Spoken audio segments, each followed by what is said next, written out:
Good morning friends, welcome back to my channel. अब सर्दियां आ गई हैं तो सभी सोचते हैं सरसों का साग और मक्की की रोटी मिल जाए तो बस लाजवाब है। लेकिन बनाने का प्रोसेस थोड़ा बड़ा है और अगर मैं कहूँ इस प्रोसेस को मैं हाफ़ कर दूँगी, घोटने का प्रोसेस भी बिल्कुल ख़त्म हो जाएगा, तो यकीन करेंगे। चलिए आज हम बनाएंगे सरसों का साग बिना ज़्यादा लंबा टाइम लिए और मक्की की रोटी। जो पहली बार भी बनाएंगे ना, वो भी इसे परफेक्शन के साथ इसी तरह से बना सकेंगे जैसे मैं बना रही हूँ। और पहली बार में ही आप मक्की की रोटी बनाकर जब खिलाएंगे ना गेस्ट्स को, तो यकीन भी नहीं आएगा उनको कि आप पहली बार मक्की की रोटी इतने परफेक्शन के साथ कैसे बना लेते हैं। झंझट लगता है आपको बनाना, तो मैं ये झंझट ही आपको ख़त्म करने वाली हूँ आज।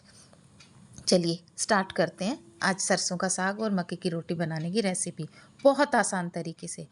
और आपको टाइम भी ज़्यादा लगने वाला नहीं है। मैंने यहाँ पर सरसों का साग एक गड्डी ले ली है और थोड़ा सा बथुआ ले लिया है, साथ में लिया है थोड़ा सा पालक बहुत कम मात्रा में, और मेथी भी कम मात्रा में, क्योंकि इससे ना थोड़ा कड़वा हो जाता है साग अगर हम इसे ज़्यादा डालते हैं तो। अब सरसों का साग और बथुआ, मेथी और पालक, इस सबको मैं थोड़ा मोटा मोटा ऐसे चॉप कर लूँगी। बहुत बारीक नहीं काटना है, बड़ा बड़ा काटना है, क्योंकि ये हम उबालेंगे भी और इसको घोटना भी होता है, तो उसमें ये आसानी से बारीक अपने आप बाद में हो जाएगा। और हरा साग जो भी बनाए ना, थोड़ा सा बड़ा बड़ा ही काटना चाहिए, इसके सारे न्यूट्रिशंस बने रहते हैं। तो इसे मैं थोड़ी देर पानी में भिगो के छोड़ दूंगी, क्योंकि ढेर सारी मिट्टी होती है बथुए में ख़ास तौर से, तो वो नीचे बैठ जाती है। और फिर मैंने 15-20 मिनट इसे छोड़ने के बाद मैं इसे अच्छे से 2-3 बार वॉश कर लूँगी और उबलने के लिए इसे एक कुकर में निकाल लूँगी। अगर आपका सारा एक बार में आ जा रहा है ठीक है, नहीं तो थोड़ा थोड़ा करके उसमें डाल दीजिए, वो अपने आप नीचे को बैठ जाएगा। अब इसको मैंने 15-20 मिनट इसी तरह से उबाला है। इसके बाद मैं इसमें कम से कम 2 या 3 विसल लगा लूँगी। इससे ये बहुत जल्दी सॉफ्ट हो जाएगा और प्रोसेस बहुत जल्दी हो जाएगा। इसमें जाएगा खूब सारा लहसुन और हरी मिर्ची, इसी से इनका टेस्ट बढ़ जाता है सरसों के साग का। अब मैंने 2-3 सीटी लगा दी थी।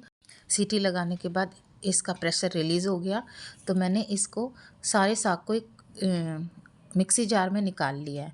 अब मिक्सी जार में निकालने के बाद सिर्फ एक बार घुमाना है, ज़्यादा इसको बारीक पीसना नहीं है, सिर्फ एक बार। यही घोटने का प्रोसेस हमारा ख़त्म हो गया है। तो जो सबसे लेंदी प्रोसेस होता है ना घोटने वाला साग का, वो यहाँ पर हमने ख़त्म कर दिया। सिर्फ एक ही बार घुमाया, ज़्यादा मैंने बारीक नहीं किया। अब मैं इसमें डाल दूँगी साथ में ही लहसुन और हरी मिर्च को कूट के। इतना ही बारीक मैंने इसे कूटा है जितना मैंने हरे साग को मिक्सी में चलाया है। अब उसको अच्छे से पकने दूंगी और फिर मैं ले लूँगी 2 चम्मच जैसा यहाँ पर मक्की का आटा, और इसे छाछ में थोड़ा थोड़ा करके घोल लूँगी। इसको हमारे इधर बोलते हैं आलन लगाना। अब आपके यहाँ क्या बोलते हैं मुझे पता नहीं है, लेकिन कुछ लोग इसमें डायरेक्ट डाल देते हैं, उससे क्या होता है लंग्स पड़ जाते हैं। अब इसे डायरेक्ट नहीं डालना है, हमें थोड़ा सा छाछ में इसे घोल के डालना है। दही में नहीं मिलाना है, क्योंकि दही से फिर साग में फटा फटा सा उसका कलर दिखाई देगा दही का। अब इसे छाछ में ही घोल के डालते हैं।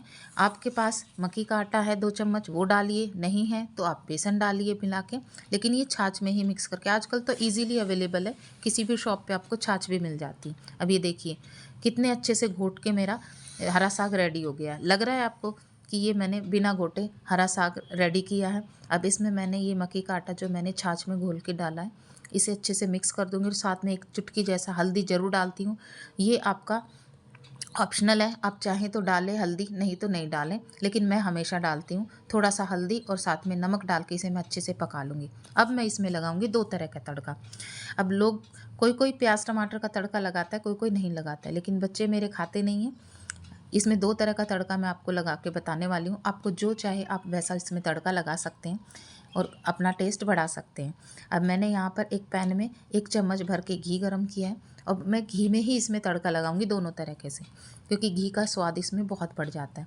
जीरा लिया है, थोड़ा सा हींग डाल लिया है, और मैंने सूखी 3-4 लाल मिर्ची डाल ली है। ये ज़्यादा तीखी नहीं है, लेकिन ये छौंक में ज़रूर जाएगी। साथ में एक छोटी सी प्याज कट करके रखी थी, उसको मैं इसमें अच्छे से भून लूँगी और बाद में टमाटर भून के तब मैं इसमें हरा साग डाल दूँगी। बस एक तड़का मेरा ये रेडी हो जाएगा। अब मेरा ये बहुत कम समय में बनने वाला हरा साग है, यानी कि सरसों का साग है। आप भी बना के देखिएगा, आपको बिल्कुल भी टाइम लगने वाला नहीं है और बहुत ईज़िली आप इसे बनाकर रेडी कर लेंगे। अब मेरे टमाटर भी यहाँ भुन चुके थे, तो मैं थोड़ा-सा हरा साग निकाल के इसी छौंक में डाल दूँगी। ये मेरा बच्चों के लिए रेडी हो जाएगा, क्योंकि बच्चों को भी हरा साग खिलाना बहुत ज़रूरी है। अब वो अगर इस तरह से खाते हैं, तो मैं इस तरह से तड़का लगा के उनको खिलाती हूँ। जो भी प्रोसेस मिल जाए, लेकिन बच्चों को मैं हरा साग तो खिला के ही रहती हूँ। अब मेरा ये छौंक रेडी हो गया था, तो मैं इसे में थोड़ा सा डाल दिया है हरा साग, 2 चम्मच जैसा, दोनों बच्चों के लिए इनफ हो जाएगा। बाकी का जो बचेगा उसमें मैं दूसरा तड़का बना के डालूँगी। आपको देखिए कलर कितना अच्छा लग रहा है ना हरे साग का, और लग रहा है आपको कि बिना घोटे बना हुआ हमारा ये साग है। बस एक बार मिक्सी में चलाना है, और ना ज़्यादा बारीक करना है, ना ज़्यादा मोटा-मोटा रखना है। अब वो तड़का मेरा रेडी हो गया था, तो मैंने दूसरा तड़का तैयार कर लिया है। एक मिट्टी का दिया लिया है, उसे खूब अच्छे से गर्म करने के बाद उसमें डाल दिया है मैंने देसी घी, और उसी में मैंने जीरा, थोड़ा सा हींग डाला है, और सूखी लाल मिर्च तोड़ करके मैं इसमें डाल दूँगी 2, और बस इस दिए को उठा के मैंने साग में रख देना है अंदर, जिससे इसका टेस्ट इसी के अंदर रह जाए। अब ये देखिए मैंने किस तरह से किया, और उसे ढक दिया है, और उसको ढकने के बाद थोड़ी देर ऐसे ही छोड़ देंगे, उसको बाद में चलाएंगे। अब यहाँ पर हम लोग बना रहे हैं मक्की की रोटी। मक्की की रोटी बनाने के लिए मैंने क्या किया, 2 कटोरी मैंने यहाँ पर मक्की का आटा लिया है। 2 इसको मैं छान लूँगी अच्छे से। अब इसका आप मेज़रमेंट देख लीजिए मैं किस तरह से बना रही हूँ। 2 कटोरी मैंने ले लिया और उसे छान लिया है। अब इसमें मैं लूँगी थोड़ा-सा गेहूँ का आटा, क्योंकि मक्की के आटे में लोच बिल्कुल नहीं होता है। तो उस लोच को हिलाने के लिए हमने इसमें 1 कटोरी से कम थोड़ा-सा मैंने यहाँ गेहूँ का आटा लिया है, यानी 2 कटोरी मैंने मक्की का आटा लिया है, और 1 कटोरी से थोड़ा-सा कम मैंने लिया है यहाँ पर गेहूँ का आटा। इसमें थोड़ी-सी हल्दी डाली है, नमक डाल के गर्म पानी में मैं इसे थोड़ा-थोड़ा पानी डालकर गूँध लूँगी। अब आप चाहे बाजरे की रोटी बनाइए या मक्की की रोटी बनाइए, यही प्रोसेस आप फ़ॉलो कीजिए, और इसी प्रोसेस से आपकी रोटियाँ बहुत अच्छे से बनने वाली हैं। यहाँ पर गर्म पानी से ही गूँधना है इसको, ठंडे पानी से नहीं गूँधना है। गर्म पानी से कुछ लोग भिगो के भी रखते हैं मक्की का आटा, जिसको सिर्फ़ मक्की की रोटी की बनानी आती है, सिर्फ़ मक्की के आटे की, वो प्रोफेशनल होते हैं तो बना लेते हैं, लेकिन मैं हमेशा ऐसे ही बनाती हूँ, और बहुत जल्दी भी बन जाती है आसान तरीके से। ना कोई पॉलीथीन लगानी है, ना पॉलीथीन में आपको बेलना है, डायरेक्ट जैसे आप गेहूं की रोटी बेलते हैं उसी तरह से ये बेल के और अच्छे से हमारी मक्की की रोटी बन के रेडी हो जाएगी। अब ये मेरा आटा लग गया, मैंने गर्म पानी में इसे गूँध लिया था। अब जो हम लोग रोटी बनाते हैं ना, उस लोई से थोड़ा सा ज़्यादा हमने इसमें आटा लेना है। इसको पहले मैं थोड़ा-सा गेहूँ का आटा मेरे पास था, मक्की का आटा मेरा ख़त्म हो चुका था, जितना था मैंने सारा यूज़ कर लिया था। अगर आपके पास मक्की का आटा एक्स्ट्रा हो, तो आप वो ही लगाइएगा, सूखा आटा मक्की का, और थोड़ा हाथ से फैला के कोई इस तरह से एक कटोरी ले लीजिए, ताकि इसके किनारे एक जैसे हो जाएँ, बस। फिर आपको बिल्कुल धीरे-धीरे हल्के हाथ से इसे बेलना है।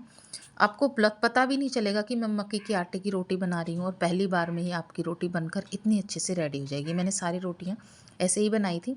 पहली क्लिप मेरी मिस हो गई थी, लेकिन ये सेकंड रोटी जो बना रही थी, तब मैंने ध्यान दिया कि मेरा तो कैमरा ऑफ हो गया, तो मैंने फटाफट से ऑन कर लिया था।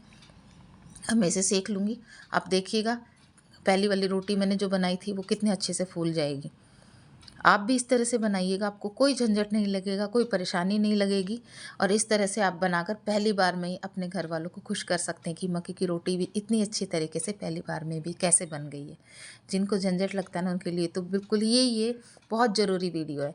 अगर आपको अच्छी लगी तो इसे ज़रूर सब्सक्राइब कीजिएगा, लाइक कीजिएगा, और इसी रोटी को घी के साथ सर्व कीजिए।